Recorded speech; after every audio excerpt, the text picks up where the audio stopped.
문자로 우리 이 독서 모임 하시는 분들 전체 운영하는 단톡방이 성장스쿨 말고 또 있냐고 물어보셨거든요.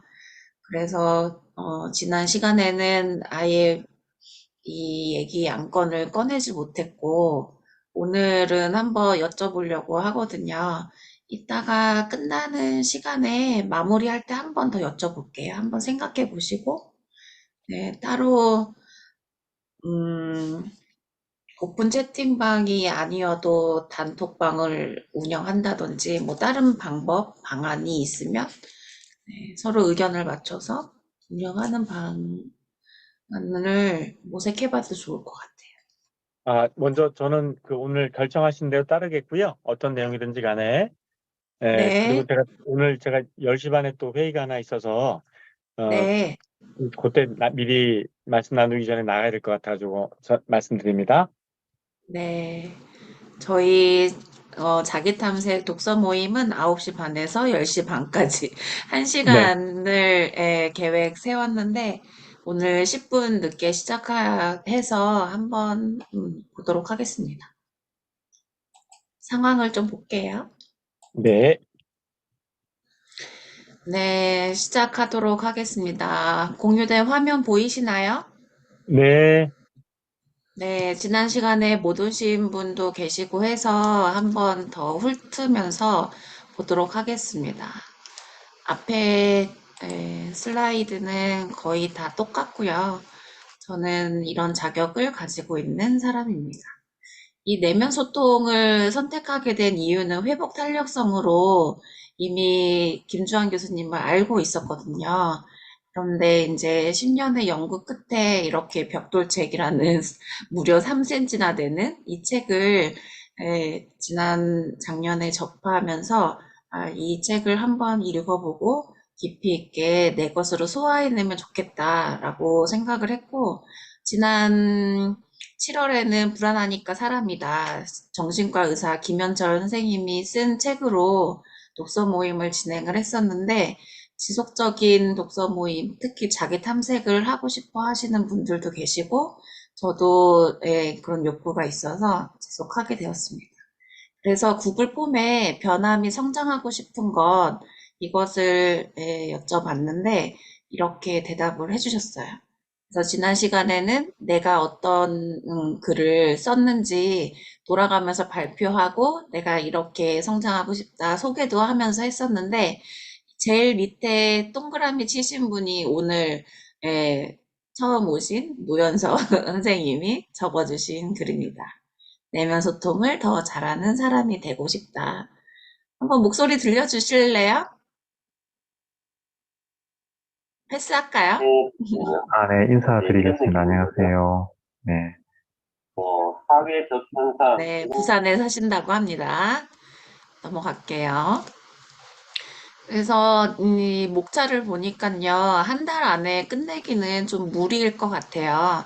그래서 첫째 주 지난주에는 OT 겸 해서 1장을 받고 오늘은 2장과 3장을 보고 다음 주에는 네, 한 장으로 조금 쉬어가는 텀으로 내가 나를 변화시키는 것, 이 한 챕터만 보려고 하거든요. 조금 더 깊이 있게. 그리고 이제 김주환 교수님은 지금도 일주일에 한 번씩 이렇게 강의를 하시는데 6장 하나만으로도 4주를 진행하세요. 그만큼 내용이 방대하기 때문에 이것을 다 그렇게 어, 강의식으로 하는 건 아니니까요. 참고하셔서 이 일정대로 가능하면 네, 하는 것으로 하겠습니다. 그리고 마지막이 9월 19일로 목차가 끝나는데 9월 마지막 주가 추석이더라고요. 그래서 추석 바로 전주에 가능하면 이제 여러분들이랑 책거리 하면서 내면 소통으로 변화 또는 내가 원하는 것이 얼마만큼 달성이 되었는지 소통하는 시간으로 가져볼까 합니다. 그래서 이 목차상에는 없어요.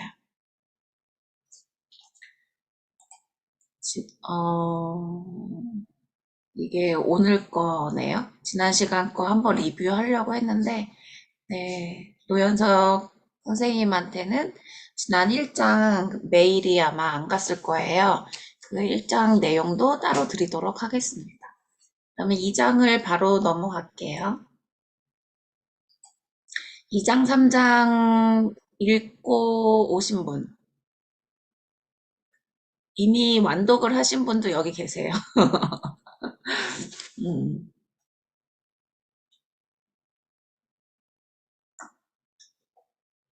네. 2장에서는 이제 세 가지 마음 근력의 뇌과학적 근거, 이 타이틀로 총 하나, 둘, 셋, 넷, 다섯, 여섯 개의 작은 챕터로 나눠져 있거든요.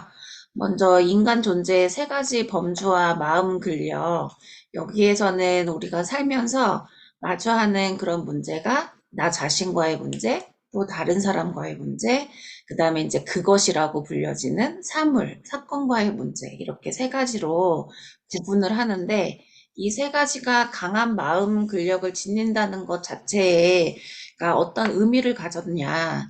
이것은 이제 좋은 관계를 맺고 잘 다스릴 수 있다는 뜻, 또 자신이 원하는 방향으로 움직여 갈 수 있다는 뜻.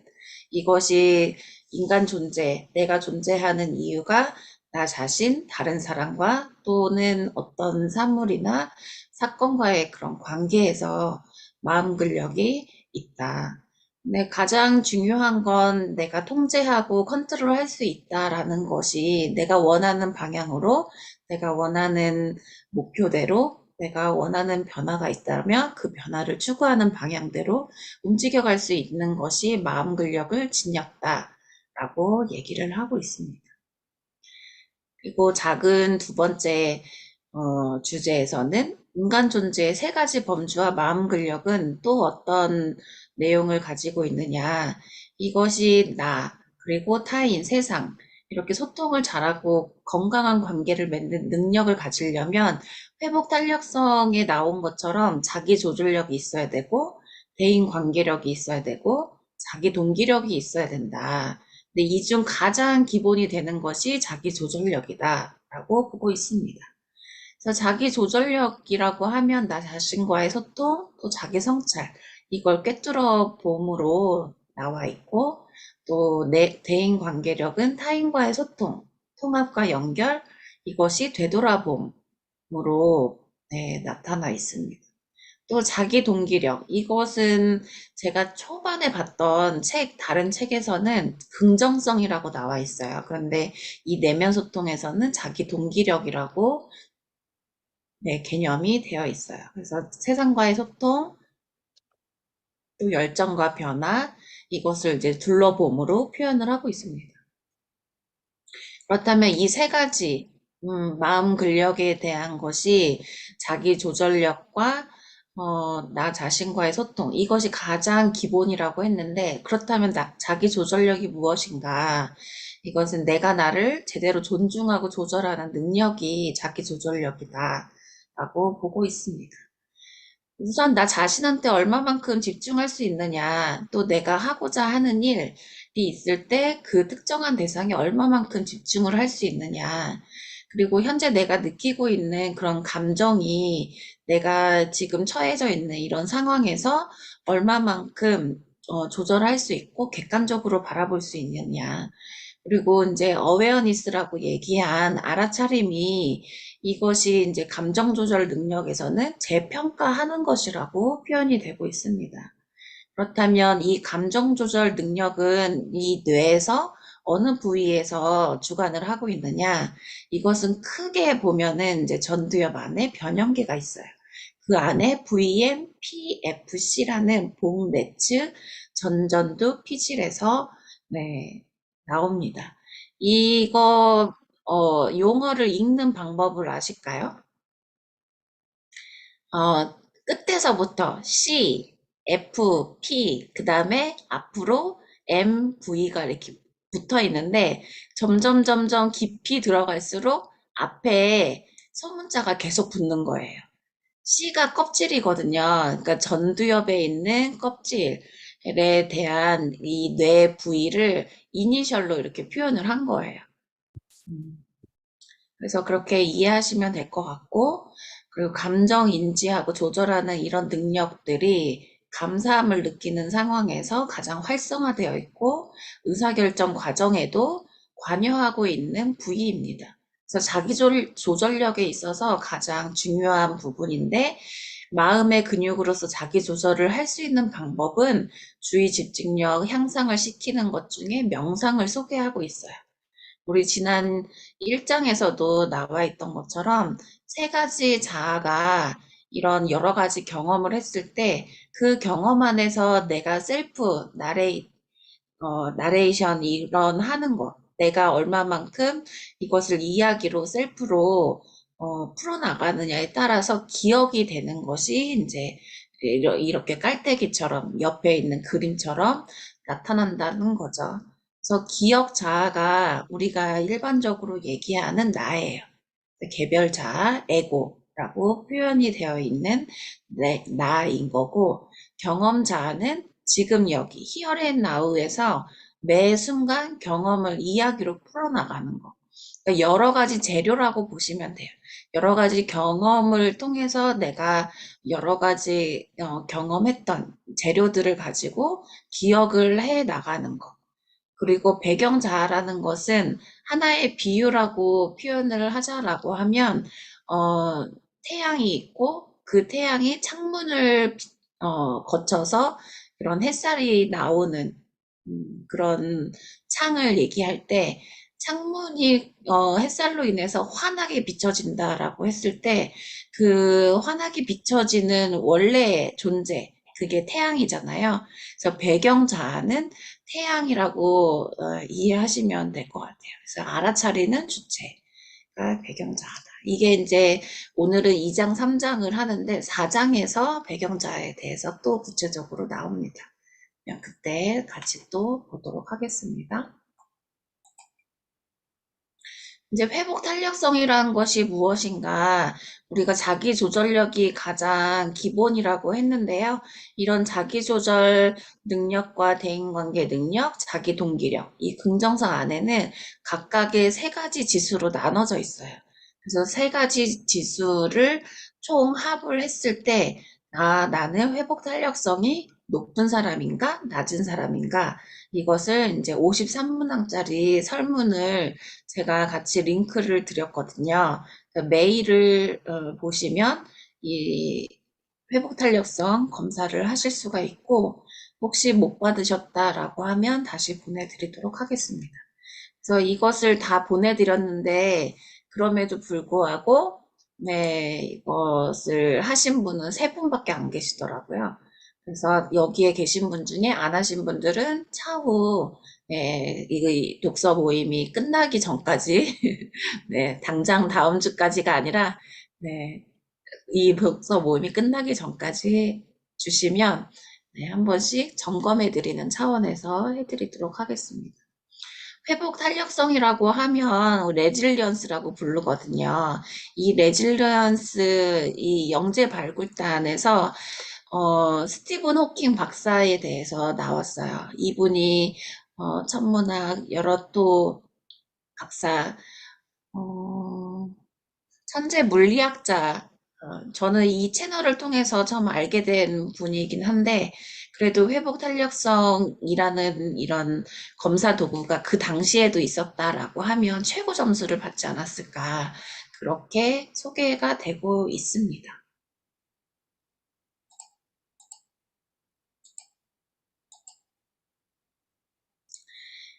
그렇다면 이제 자기 조절력이 가장 기본이라고 했고 회복 탄력성 안에는 대인 관계력과 자기 동기력. 자기 동기력은 또 긍정성으로 표현할 수도 있습니다. 네, 대인 관계력에서는 타인과의 소통하는 능력을 얘기하고 있어요. 이 타인과의 소통하는 능력은 다른 사람을 존중하고 배려하고 다른 사람 마음을 헤아리고 아픔이나 느낌에 그런 공감하는 능력. 이 공감이라는 게 엠파시잖아요. 이런 공감 능력, 관계성, 자기 표현력을 얼마만큼 나와 타인의 관계에서 이것을 가지고 있느냐에 따라서 회복 탄력성이 또 높은지 아닌지를 볼 수 있습니다. 우리가 잘 아는 사자성어 중에 역지사지라는 것이 있죠. 이 역지사지도 이 내면 소통 안에서는 마음이론이라고 소개를 해주고 있습니다.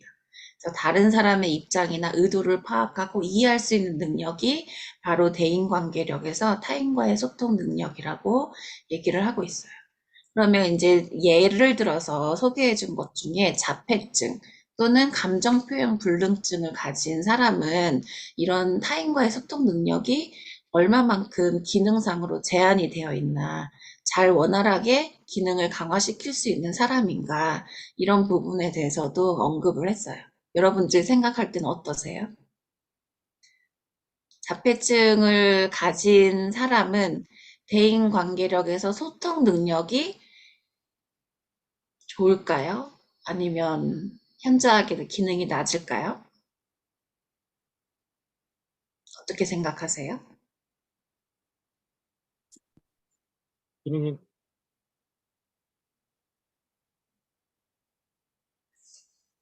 음, 자폐 뭐, 자체가 아무래도 음, 소통 능력이 네.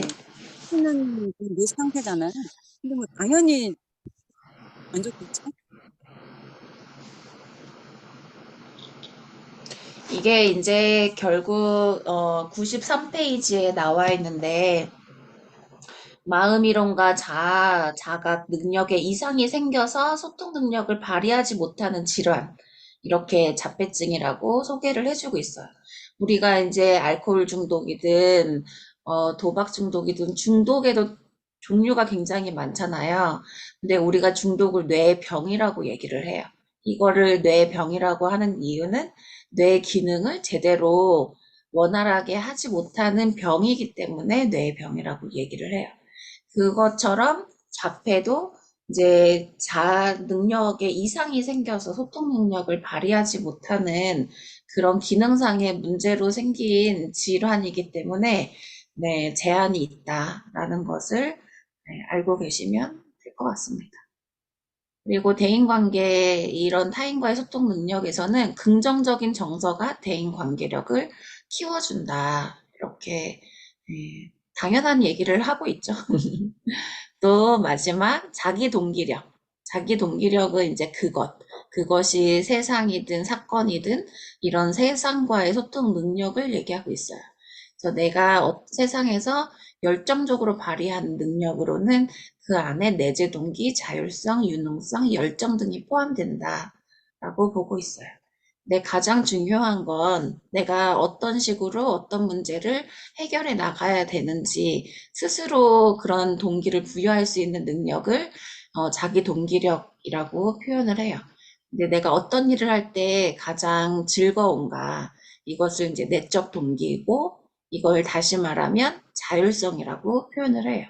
그래서 내 삶의 주인은 바로 나 자신이기 때문에 나 자신이 하고자 하는 그런 열정과 동기를 믿는 것, 그 안에서 자기 결정성과 유능성이 생긴다라고 보고 있어요.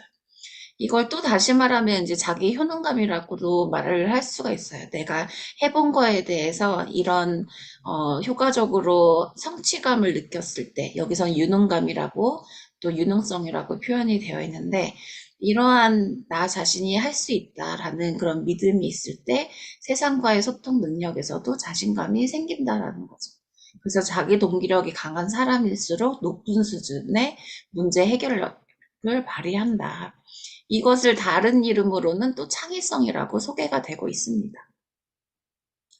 그래서 마음 근력의 뇌과학적인 이런 근거는 한번 외우시면 좋을 것 같아요. 편안, 전활. 편도체를 안정화시키고 전두엽의 기능을 활성화시키는 것. 이게 이제 이 내면 소통 전체적으로 그 질문에 대한 해답이거든요. 그래서 편도체의 활성화를 줄이고 안정화시킨다는 얘기인 거고, 전전두 피지를 중심으로 하는 신경망을 강화시키는 거. 그러니까 어떻게 해야 전두엽의 기능을 더 활성화시킬 수 있는지 이런 것들을 보는 거예요. 그래서 뇌의 다양한 기능을 통합하는 부위가 이제 전체 대뇌에서 3층 구조로 얘기를 하고 있습니다. 이 3층 구조를 제가 인터넷 이미지에서 캡처를 해왔는데 이렇게 가운데 제일 테두리에 있는 초록색이 인간의 뇌인 거고 노란색이 포유류의 뇌 2층인 거고 마지막 안에 빨간색이 파충류의 뇌 이게 이제 1층, 2층, 3층 이렇게 3단 구조로 얘기를 하고 있어요. 그래서 파충류의 뇌는 본능적인 것만 보고 있고 포유류의 뇌는 여기가 이제 변형계거든요. 그러니까 이제 감정적인 부분까지는 포유류에서 뇌 기능이 활성화되고 있다.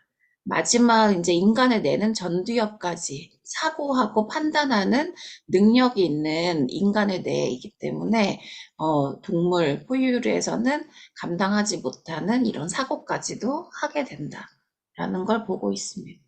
그래서 여기 오른쪽에 있는 전체 대뇌 그리고 그 아래 작은 운동 균형 감각을 하고 있는 소뇌 그리고 이 대뇌 안에서 이렇게 연두색으로 그려져 있는 변형계. 이 변형계 안에 해마가 있는 거예요. 우리가 술을 마시거나 당기 기억이 상실됐을 때 필름이 끊긴다 이렇게 얘기를 하잖아요. 그럴 때 감정 조절하는 것도 영향을 미치게 돼요.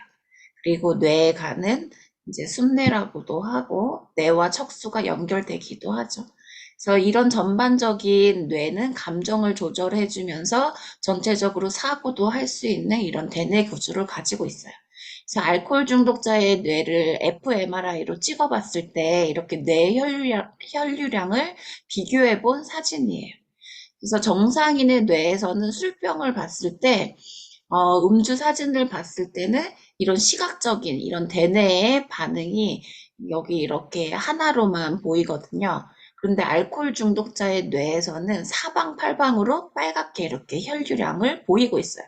그 말은 뭐냐면 이미 술의 경험이 다분하다는 거죠. 그러니까 술병만 봐도 내가 어느 순간 술을 마셨는지, 그리고 술로 인해서 자기의 감정, 행동 여러 가지가 다 이 대뇌에서 기능을 이렇게 활성화 보여주는 것을 알 수가 있습니다. 똑같이 이렇게 뇌 MRI 촬영을 했을 때 일반인의 뇌와 알코올 중독자의 뇌 차이가 이렇게 보이는 것을 볼 수가 있어요. 회복 탄력성 검사 이렇게 3명이 해주셨는데 이 3명에 대한 결과치거든요. 그래서 오주연 선생님이 195점. 우리나라의 평균 점수가 195점이거든요. 그래서 이 평균 점수에 해당이 된다. 그리고 손원수 선생님도 194점. 그래서 이렇게 되어 있는데 각각의 1부, 2부, 3부에 대한 것은 점수차가 오주연 선생님하고는 조금 달라요. 박정원 선생님은 회복 탄력성이 220점 수치가 최고 점수거든요. 근데 그 이상이에요. 그래서 회복 탄력성 점수가 굉장히 높은 사람이다라는 것을 알 수가 있습니다. 그냥 바로 빨리 넘어갔어요. 개인에 대한 거고 제가 동의를 얻지 못한 채로 드렸던 거라 빨리 넘어갔고 자료집을 통해서 볼 수는 있긴 하겠지만 그래도 이제 여러분들 자신의 것을 몇 점인지 그것도 이제 체크해 드리는 방향으로 하겠습니다. 자, 2장은 여기까지 제가 간단하게 요약한 것을 설명을 해드렸어요. 2장을 통해서 자기 탐색, 나한테 적용을 해본다라고 하면 어떤 것이 있을지 또 자유롭게 나눠보는 시간을 갖도록 하겠습니다.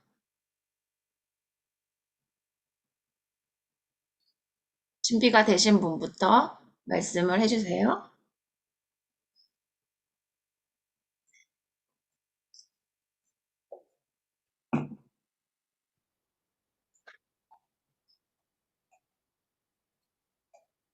네. 네. 저 같은 경우에는 그 기억자나 경험자나 배경자라는 개념을 의식하는 자체가 좀 도움이 되는 것 같아요. 그러니까 그 음, 나라고 하는 것이 뭉뚱그려진 나, 뭐 이것도 있고 저것도 있어서 그때그때 뭔가 주도적인 것이 불쑥불쑥 나서는 그런 혼란스러운 정리되지 않은 그런 느낌이 아니라 내가 지금 기억자를 활용하고 있구나 또는 기억자를 중심으로 생각하고 있거나 또는 이건 내 경험자구나 그런데 그 너머에 나의 배경자가 있구나 이런 의식 자체가 좀 더 이렇게 좀 편안하게 되는 것 같아요. 또 구별해서 음, 생각하는 것 자체가 좀 더 안정감을 음. 얻는 데 도움 되는 것 같습니다. 네, 이상입니다. 네, 감사합니다. 또 나눠주실 분?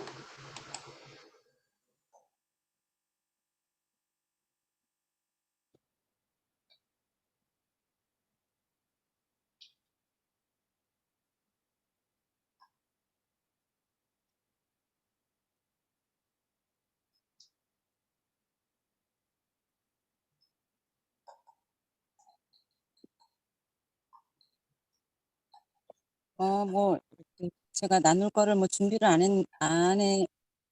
안 했지만, 지금 네, 여기 밖에 나와 있어가지고 책이 없고, 내가 네, 읽은 걸 이렇게 좀 보면서 말할 수 있는 상황은 아니어가지고 잘 기억은 나진 않지만, 일단 처음에 참 1주차에 참석했을 때는 책을 읽지 않은 상태에서 참석을 했고, 음, 지금은 네, 이제 1장, 2장, 3장 이렇게 이제 읽은 상태거든요.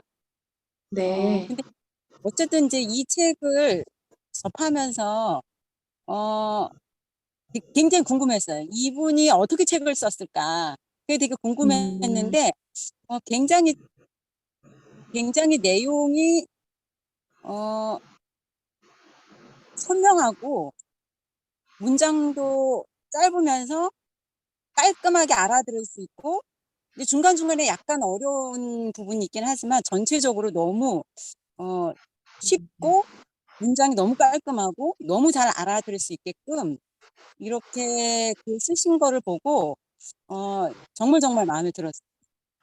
네, 그, 보통 이제 이렇게 책을 이제 읽다 보면 잘 읽히는 책이 있고 잘 읽히지 않는 책이 있거든요.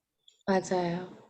예, 근데 이분은 굉장히 잘 읽히면서 쉽게 이해가 되면서 문장이 굉장히 깔끔하면서 말하고자 하는 그 주제 그 핵심 키워드 그것이 주로 반복이 되면서 이렇게 진행이 되기 때문에 굉장히 너무 글을 잘 쓰신다.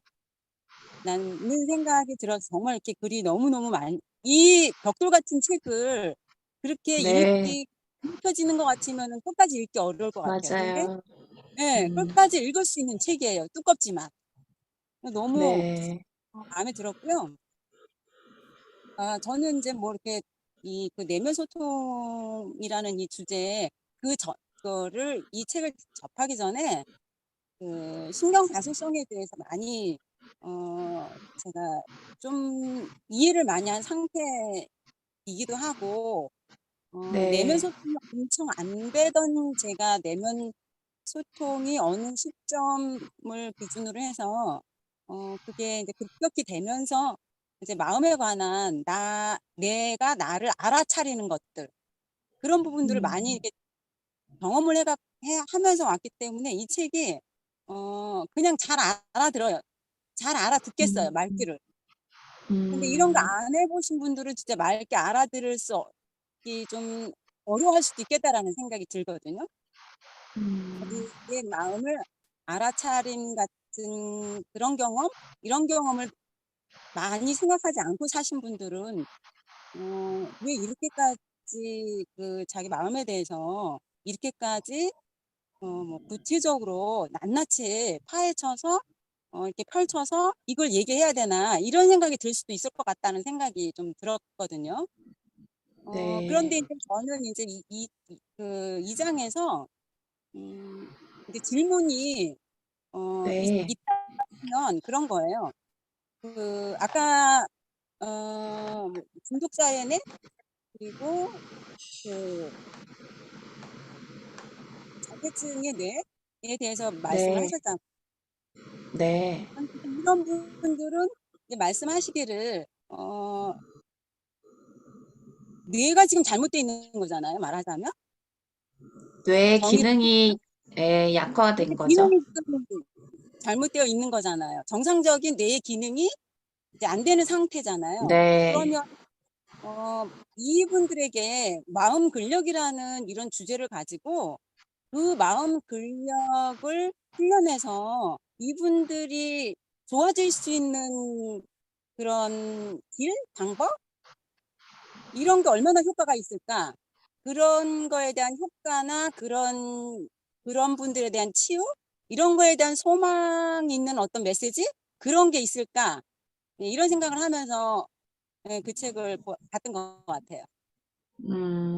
우선 관련해서는 많은 연구 논문들이 있어요. 이제 중독자와 관련해서는 영성이라고 해가지고 그런 영성이 알코올 중독을 회복하는 과정에서 얼마만큼 도움이 되느냐. 그게 이제 네, 여기 내면 소통에서는 명상을 표현을 했지만 네. 그렇게 비슷한 것들이 그 안에 있어요. 12단계라든지 여러 가지 그런 모임 자체도 있고 자조 모임이라든지 네, 회복에 관련된 툴이 있어요.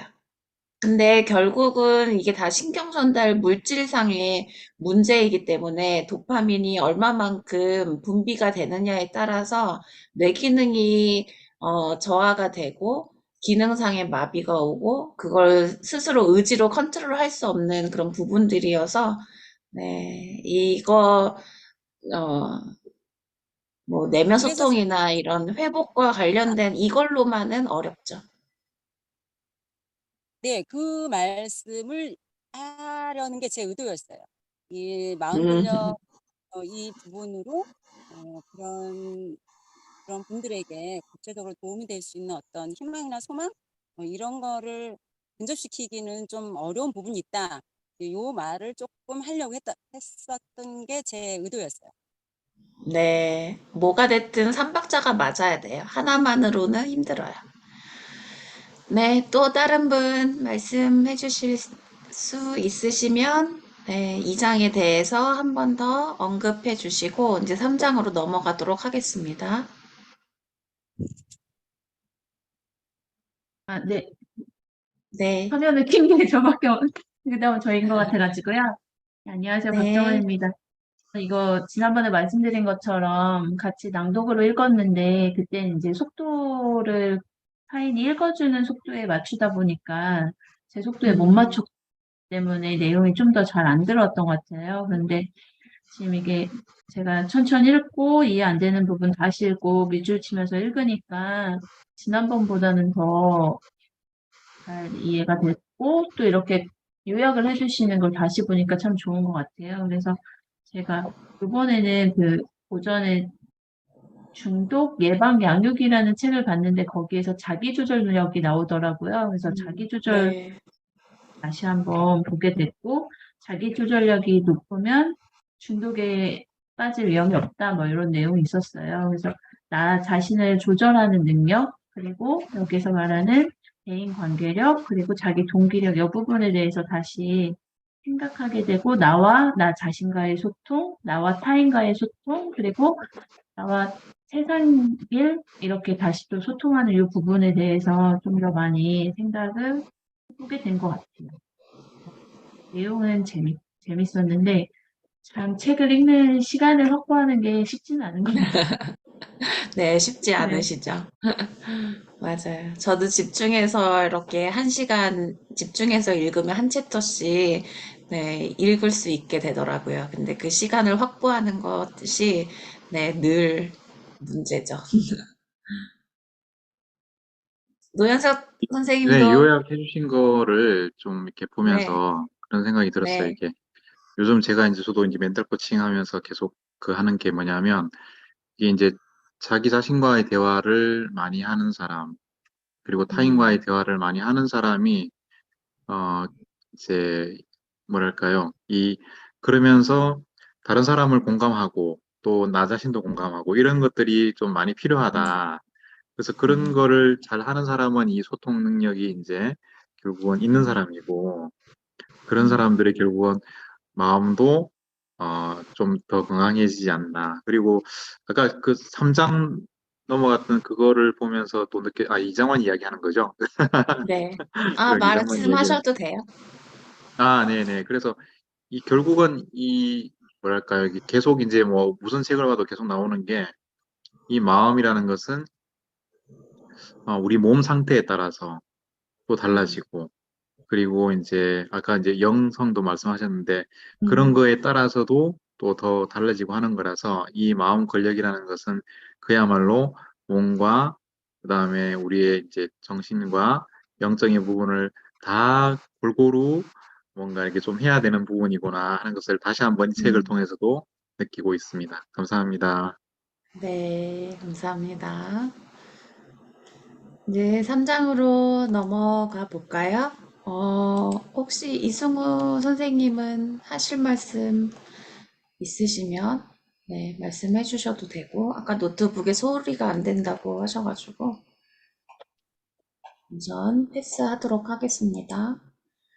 3장 주제가 마음 근력 훈련한다는 것입니다. 그래서 이 3장에서는 총 4가지의 소주제로 나눠져 있는데, 이제 유전자 결정론의 환상에서 벗어나야 된다. 참고로 제가 쌍둥이거든요. 네, 제가 이란성인데 이란성 언니하고 저거든요. 제가 동생이고. 근데 언니는 혈액형이 B형이고 저는 A형이에요. 그러니까 여러 가지 성격이나 혈액형이나 기질적으로 다 달라요. 그런데 이제 일환성 쌍둥이다 보니까 유전자적인 이런 부분에서 나올 때, 아, 그치, 언니랑 나는 이런 게 다르지. 이렇게 바로바로 적용을 해보니까 이해가 좀 더 쉽더라고요.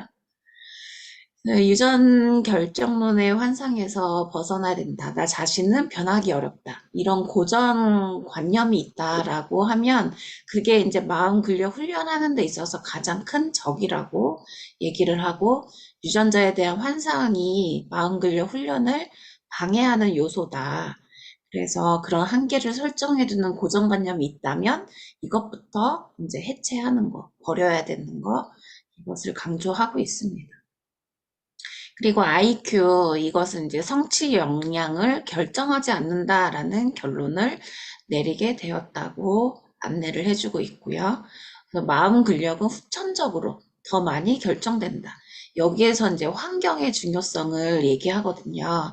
그래서 유전자의 이런 상호작용으로 이루어지는 유전자의 발현을 연구하는 학문이 바로 후성 유전학인데, 이런 후성 유전학을 통해서도 환경의 중요성, 그리고 반복된 행동을 얼마만큼 내가 학습을 하고 훈련을 했느냐에 따라서 이런 습관이 결정이 되고 성취 역량도 더 활성화된다, 발전이 된다. 이렇게 소개를 해주고 있습니다. 그리고 마치 유전처럼 보이는 이런 환경의 영향이 있다 하더라도 대를 이어서 전해지는 후성 유전학적인 이런 변화 자체가 어떻게 보면 세대 간의 전승일 뿐 유전과는 아무런 관련이 없다라고 보고 있어요.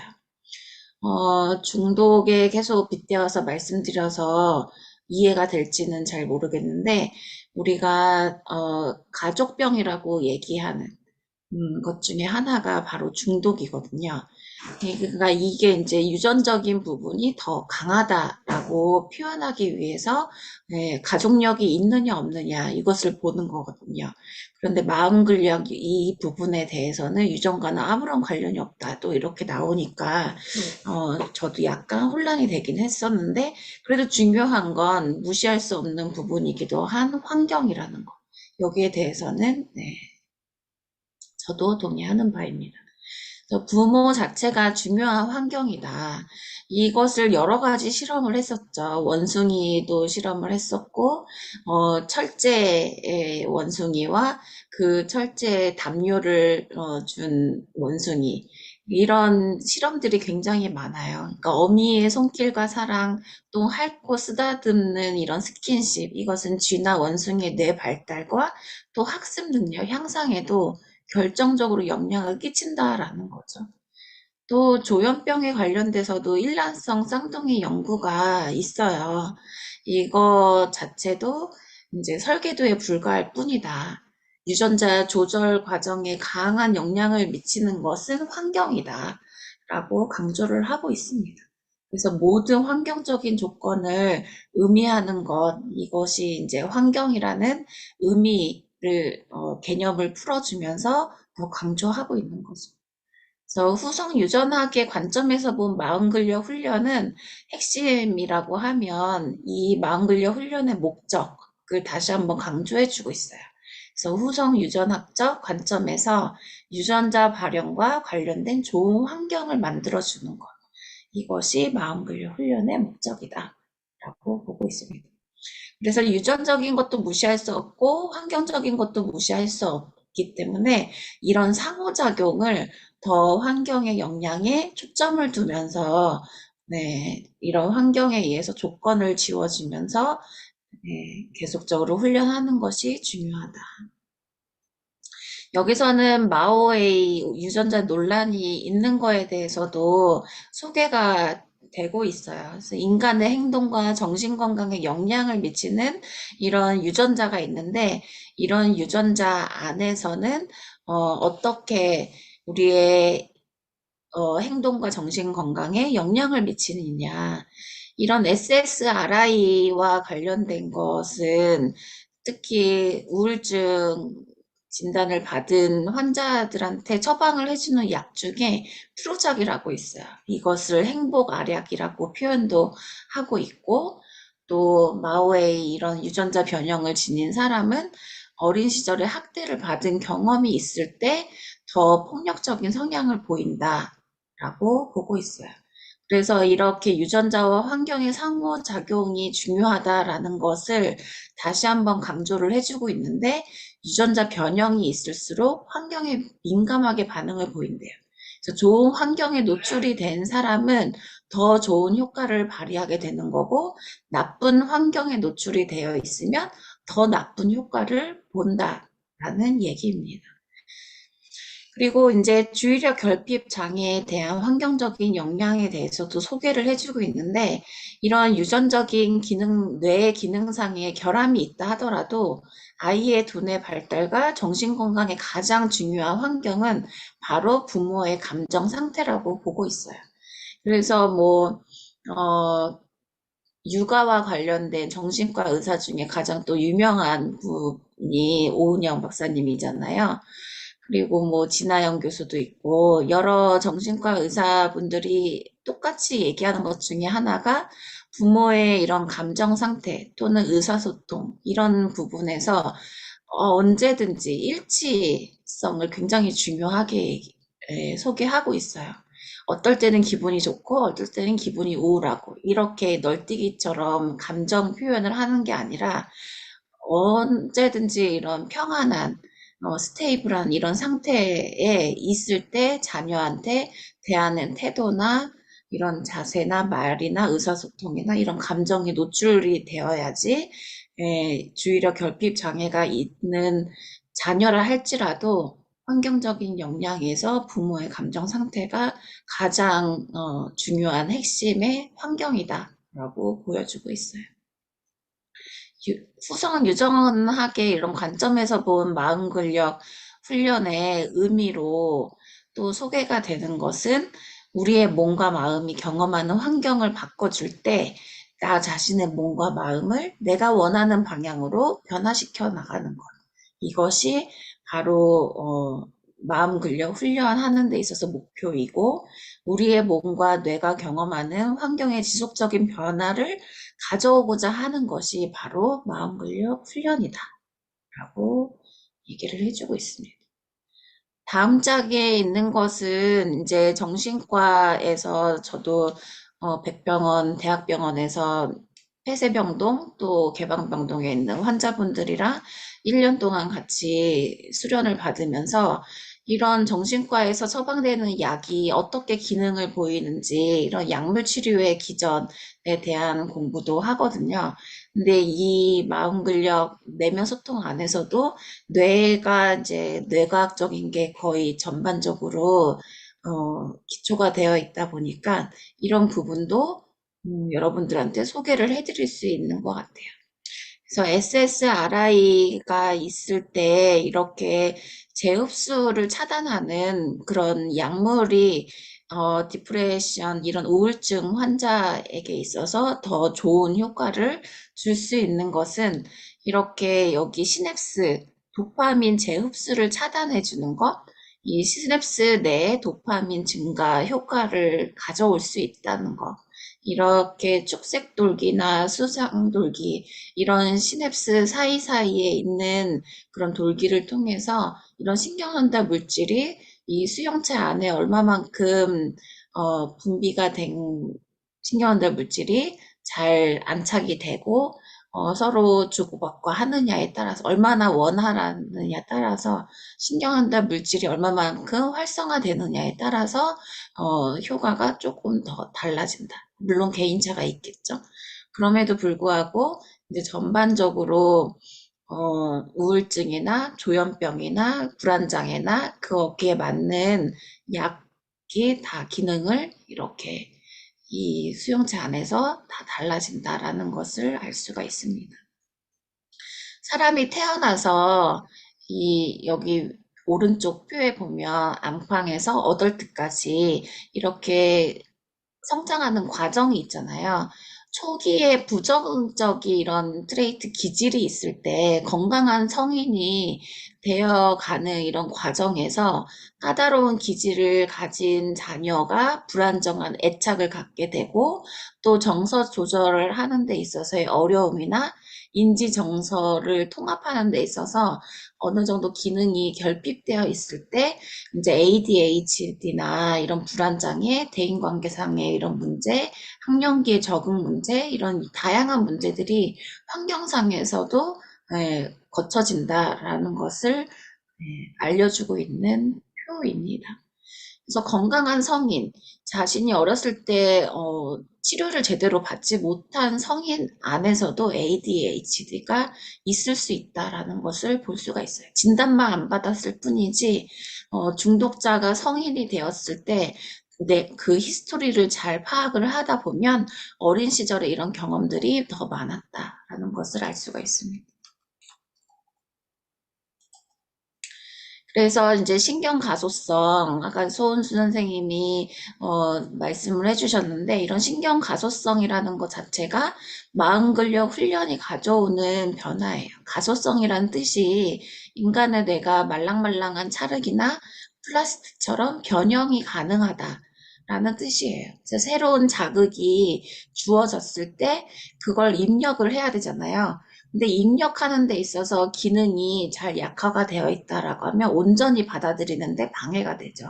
그런데 이제 새로운 자극이 뇌에 반복해서 들어오면 그러한 정보를 처리하기 위해서 신경세포 간의 연결 구조의 생물학적 변화가 생기는데 이것이 습관이고 습관의 본질이 훈련의 효과가 계속 반복되다 보면 결국은 일상생활 속에서 뇌가 습관적으로 프로 선수처럼 침착하고 차분하게 반응하도록 변화가 된 그거 다시 말하면 성취 역량을 향상시킬 수 있는 것. 이게 마음 근력 훈련을 하다 보면 신경 가소성으로 인해서 그런 변화가 주어진다라는 겁니다. 그래서 뇌의 습관적인 작동 방식을 바꿔야 마음 근력이 강화가 되는데 앞에 소개해 드렸던 것처럼 편안 전활, 편도체를 안정화시키고 전전두 피지를 활성화시키는 것. 이것이 이제 신경망의 연결성을 강화해야 된다. 이것이 이제 신경 가소성을 이용해서 새로운 습관을 뇌 신경망에 고착화돼야 된다. 이것이 마음 근력 강화하는 거고 이것을 다른 표현을 한다라고 하면 의도된 달라짐. 내가 원하는 변화가 있다면 그 변화를 추구하기 위해서 목표를 달성하기 위해서 이렇게 신경 가소성을 가지고 반복적인 훈련을 한다라는 겁니다. 그래서 마음 근력을 강화시키는 것, 이 새로운 기억을 뇌에 심겨주는 것, 새로운 이제 연결망을 이런 신경 세포들에서 만들어내는 것. 이것이 이제 마음근력 훈련인 거고, 뇌 연결망을 내가 어떻게 바꿔줌으로 인해서 변화가 되는 것인지 이런 것들을 소개해주고 있습니다. 그래서 네, 10시 30분이네요. 가시죠. 또 신경 가소성은 네, 한 말씀 하시고 가시겠습니까? 네, 감사합니다. 먼저 나가서 죄송합니다. 좋은 네, 말씀 감사하고, 저도 책 계속 더 열심히 읽고요. 다음 주에도 뵙겠습니다. 감사합니다. 어, 네. 그래서 마음근력 훈련이라는 그런 정의는 계속해서 강조하고 있지만 반복해서 강조하는 이유가 있죠. 그래서 몸의 근육을 강화시키는 것처럼 특정한 신경망의 연결 상태를 생물학적으로 변화시킨다는 그런 뜻이 담겨져 있습니다. 그래서 신경 가소성은 좋은 방향으로도 일어나고 나쁜 방향으로도 일어나는데 이런 모든 훈련의 효과는 뇌의 신경 가소성을 통해서 나타난다라는 것을 얘기합니다. 그래서 가장 중요한 건 이곳에서도 잠에 대해서 얘기를 해요. 그래서 잠 수면이 보통 평균 7시간에서 8시간 수면을 자야지 이런 생물학적 변화를 하는 것도 자는 동안에 이루어지기 때문에 이런 훈련이나 연습을 한 날은 잠을 푹 자야 된다는 것도 일맥상통하는 부분입니다. 그래서 마음 근력을 키우려면 잠자리에 들기 직전에 뇌 상태를 잘 관리하는 것이 매우 중요하다. 그래서 분노와 불안감 없이 평온한 마음을 유지하는 것, 편도체를 안정화시키고 자기 참조 과정을 훈련하고 또 자기와 타인에 대해서 긍정적인 정보 처리를 하는 것. 그래서 전전두피질이 활성화된 상태에서 잠들도록 해야 되는 이런 훈련이 필요한데 이때 도움이 되는 훈련이 바로 명상입니다.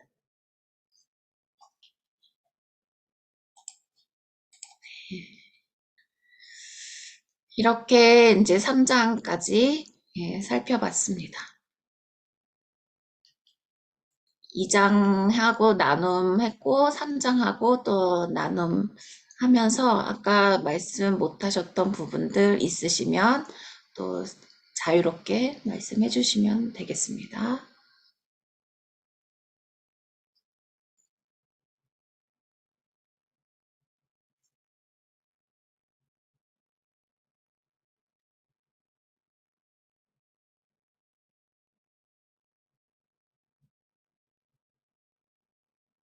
첫 번째 스타트를 끊어주신 분이 나가셔가지고 그죠?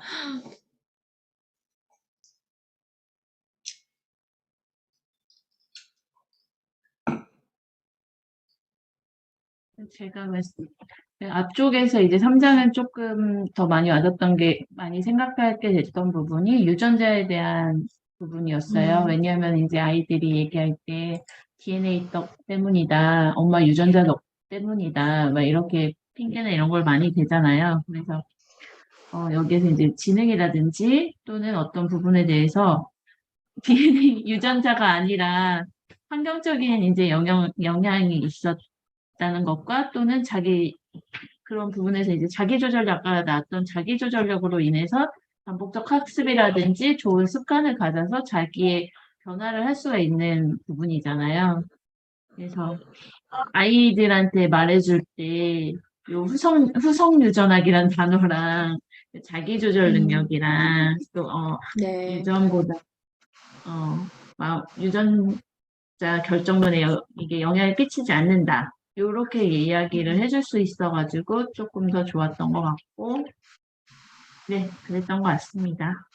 네, 아이들한테도 객관적인 근거를 제시를 해줘야 돼요. 그래서 아이들 나름대로 또 이해하는 그 수준이 있기 때문에 무조건 아니야, 넌 몰라도 돼. 이게 아니라 알려줄 수 있는 정보는 최대한 객관적으로 근거를 제시하면서 해줄 필요가 있습니다. 지난번에 제가 네, 첫 번째 시간에 네, 엄마의 태중에 있을 때도 엄마의 정서에 굉장히 영향을 맞아요. 거라. 말씀해주셨어요. 네. 그때 이 책을 읽기 전인데 제가 뭐 그런 얘기를 했는데 이게 3장에 그런 얘기가 나오더라고요. 근데 네네. 여기에서도 나왔지만 뭐 우울증이나 불안정한 그런 그 마음 상태 이런 것들이 어 건강이라든지 뭐 유전이라든지 DNA 영양 또 영양학적으로도 어떤 성분이 부족할 때 우울증에 걸릴 수 있고 불안할 수 있고 이런 부분들도 있거든요. 그리고 그 네네. 사람의 건강 상태도 마찬가지고 기질적인 부분 이거는 이제 뭐 유전적인 부분의 영향이겠는데 그런 여러 가지 굉장히 다양한 이유가 있는데 그러나 환경의 영향을 가장 크게 받는다. 저도 네. 그렇게 생각하고 있었는데 이분도 그 이야기를 하셨거든요. 그리고 네. 설령 뭐 유전이라든지 뭐 건강이라든지 여러 가지 다른 문제가 있다 손치더라도 우리가 건드릴 수 있는 거는 그쵸. 환경적인 부분, 마음 근력 훈련 이 부분에서 우리가 건드릴 수 있는 부분이거든요. 네. 그래서 우리는 네. 이 부분으로 우리가 그 마음 근력 훈련을 통해서 신경 가소성의 효과로 우리가 좀 나아질 수 있다. 이런 거잖아요. 맞아요. 예, 그런데 아까 이제 선생님께서 말씀하셨지만 태중에 있을 때 엄마의 정서, 엄마가 많이 쓰다듬고 또 아기 키울 때 정서 교감이 많이 되고 안정된 정서 교감이 많이 되고 이런 것들이 많이 영향을 받지만 그러지 않은 그런 게 그냥 부족한 상태에서도 아이들은 뭐 수도 없이 태어나고 키워진단 말이에요. 지금 내 아이를 내가 키울 때도 내가 이 아이를 정말로 그렇게 그 안정적으로 키웠는지를 생각을 해보면 그렇지 않은 부분이 굉장히 많잖아요. 그리고 우리 아이들도 네. 고쳐야 될 부분을 또 많이 가지고 있는 상태이기도 하고, 그런데 그러니까 부모님도 자녀도, 불완전하단 말이에요. 우리가 생각한 것만큼 그렇게, 그, 완전하게 안정적이지, 그렇지 않은 상태에서 우리가 살고, 완전하게 안정적이진 않지만 어쨌든 그런 부분을 추구하면서 사는 거죠. 그런데 네. 아이들이 어느 정도 성장을 했다고 하더라도 끊임없이 엄마가 좋아진 만큼, 엄마의 정서가 안정되어져 있는 만큼, 그리고 안정된 정서로 자녀를 대하는 그 부분이 계속적으로 아이들의 정서에 영향을 미친다는 거죠. 제 얘기는. 그래서 뭐 이렇게 뭐 아기 때 많이 뭐 스킨십하고 뭐 이런 것도 중요하지만 여전히 꾸준히 계속해서 엄마가 좋아져야 된다는 거죠. 그래서 안정된 부모의 안정된 정서 그걸로 계속 아이들이 그거에 영향을 계속 받을 수 있게 해주는 부분이 아이들의 정서가 안정되게끔 만들어주는 그런 베이스라고 해야 되나요? 그 부분이 저는 참 중요하다고 생각해요. 저도 우울증이고 우리 아이도 우울증이에요. 근데 음. 이제 그런데 이제 제가 이제 우리 아이를 대하는 과정에 있어서 굉장히 불화가 많이 있을 때가 있죠. 그리고 굉장히 내가 알지만 비정상적으로 화내고 싶거나 비정상적으로 반응하고 싶을 때도 굉장히 많죠. 그런데 그럼에도 불구하고 그런 고비 하나하나를 넘겨가면서 그럼에도 불구하고 내가 내 위치에서 좀 더 안정적인 부모의 정서를 가지고 아이를 대하고자 하는 그런 마음으로 내 자리를 지켜요. 그런 계속되는 어떤 그런 중심 잡은 그 부모의 노력이라고 해야 되나? 예, 그런 것들이 자녀에게 굉장히 꾸준히 필요하고 꾸준히 중요하다고 생각합니다. 네. 맞아요.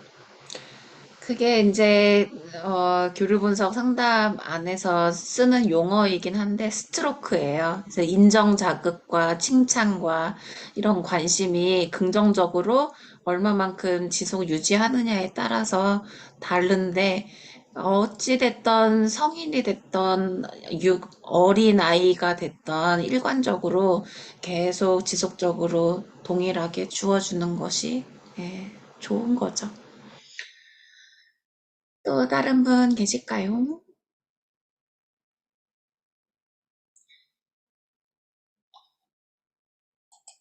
네, 이승호 선생님 화면이 켜졌다가 꺼졌다가 하는데 그래도 오늘 끝까지 참여해 주셔서 감사하고요. 본인에 대한 여러 가지 이렇게 공유하고 소통해주는 시간이 상황이 되면 또 다음 시간에도 해주시면 좋을 것 같습니다. 자기 탐색 독서 모임을 이제 내면 소통 책으로 하고 있는데요. 지난 1주차에서는 리뷰해 주신 분이 안 계셨더라고요. 그래서 2주차에도 여러분이 해주시면 좋을 것 같은데, 지금 정원님은 그 성장스쿨 오픈 채팅방에 계신가요? 아니요? 네, 안 계신 것 같아서 여쭤봤어요. 성장스쿨 이런 오픈 채팅방에 가입되어 있거나 들어오는 거를 원치 않으시면 네, 안 계셔도 되고 이제 거기에서 또 소통하는 부분들이 아까 이승훈 선생님이 따로 내면 소통 이 방 신청하신 분들끼리만 소통을 하고 싶다 이런 건의를 해주셔서 이 만들 필요성이 있는지의 유무를 마지막으로 확인해 보려고 하거든요. 거기에 대해서 어떻게 생각하세요? 보통은 독서 모임을 할 때, 어, 네, 그, 그 독서 모임 인원들끼리의 톡방이 있고, 또 원래 네, 있던 성장 스쿨인가요? 네네. 전 어디서 왔는지 잘 기억이 안 나가지고, 그런, 그, 성장스쿨 맞아요. 네, 성장 스쿨 그 방도 있고, 이렇게 따로 만들거든요. 그래서, 네네. 독서 모임, 이제 지금처럼 이제 이렇게 후기 같은 거 올릴 때, 우리들 독서 모임 하는 방에 올리고, 그걸 그대로 복사해서 그 원래 온 네, 성경 스쿨 거기에도 올리고 이제 이렇게 올리고 보통 그렇게 합니다. 네. 네, 저도 그렇게 참여하고 있는 다른 독서 모임이 있어서, 네, 저도 똑같이 복제를 하게 되네요. 그러면 새로 만드는 방향으로 어떻게 동의하시는 걸로 제가 알면 될까요? 알겠습니다. 그러면 저희끼리의 이 소통방은 오픈 채팅방이 아니라 따로 그룹 단톡방으로 운영을 해보는 건 어떨까 싶네요. 네, 보통 그렇게 둘, 해서 네, 선생님께서 그러니까 이제 그 링크 주는 것도 그 단톡방에 이렇게 맞아요. 올려주시고 이렇게 이제 단톡방에서 이렇게 소통을 하실 수가 있어서 예, 그게 저도 훨씬 수월하죠. 더 편하겠어요. 네, 네. 네, 알겠습니다. 제가 전화번호랑 이메일 주소랑 다 알고 있으니까 단톡방을 꾸려서 네, 여러분들 초대하도록 하겠습니다. 네, 오늘 2장과 3장 내면 소통 함께 나눠봤는데요. 네, 오늘 같이 또 함께 나눠주셔서 감사드리고, 이제 다음 주에는 4장으로 뵙도록 하겠습니다. 네, 오늘도 수고 많으셨고요. 안녕히 주무세요. 네, 감사합니다. 감사합니다. 감사합니다. 네, 네, 잠만 드세요. 네.